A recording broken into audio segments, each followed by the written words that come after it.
আসসালামু আলাইকুম। আপনার ব্যবসা কি সত্যি হালাল? আজকে ব্যবসার মৌলিক ৫টি নীতি নিয়ে আজ আলোচনা করব ইনশাআল্লাহ। ১ নম্বরে হালাল উপার্জনের ভিত্তি কি? আল্লাহ তাআলা পবিত্র কোরআনে বলেছেন, আহাল্লাল্লাহুল বাইআ ওয়া হাররামার রিবা। আল্লাহ তাআলা ব্যবসাকে হালাল করেছেন আর সুদকে হারাম করেছেন। সুতরাং আপনি ব্যবসা করতে পারেন নির্দ্বিধায়। এর মধ্যে কোনো ধরনের কোনো হারাম আসার সম্ভাবনা নাই, যদি আপনি সততা বজায় রাখেন। ২ নাম্বার হচ্ছে, ব্যবসায়ী কি সত্যের সাথে থাকবে? রাসূল করিম সাল্লাল্লাহু আলাইহি ওয়াসাল্লাম বলেছেন, সত্যবাদী ও বিশ্বাস্ত ব্যবসায়ীরা হাসরের মাঠে নবী, সিদ্দিক ও শহীদদের সাথে থাকবে। হাদিসখানা তিরমিজি শরীফের ১২০৯ নম্বর এসেছে। ৩ নম্বরে, বরকত হারাচ্ছেন না তো?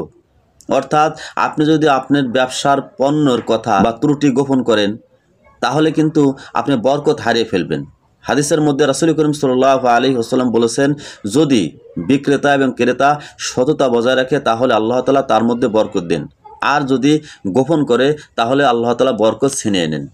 ৪ নম্বরে, ওজনে কম দেওয়া, মাপে কম দেওয়া এটা মারাত্মক অপরাধ। পবিত্র কোরআন শরীফে ওজনে কম দিতে নিষেধ করেছেন।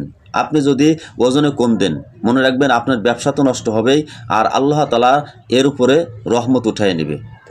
৫ নাম্বার হচ্ছে, হারামের ব্যবসায় মূল্য নেই কেন? আল্লাহ তাআলা ব্যবসাকে হালাল করছেন, কিন্তু দেখা গেল আপনার ব্যবসার মধ্যে হারাম ঢুকিয়ে ফেলছেন। অর্থাৎ আপনার দোকানে হালাল পণ্য আছে, পাশাপাশি কিছু হারাম পণ্য আছে, যেমন বিড়ি, সিগারেট, মদ বা এই জাতীয় হারাম কিছু আছে। এই হারামগুলো আপনি সরিয়ে ফেলেন, নতুবা আপনার এই হারামের সাথে হালাল মিশ্রিত হয়ে আপনার ইবাদত নষ্ট হয়ে যেতে পারে। প্লিজ সাবস্ক্রাইব এবং লাইক করুন।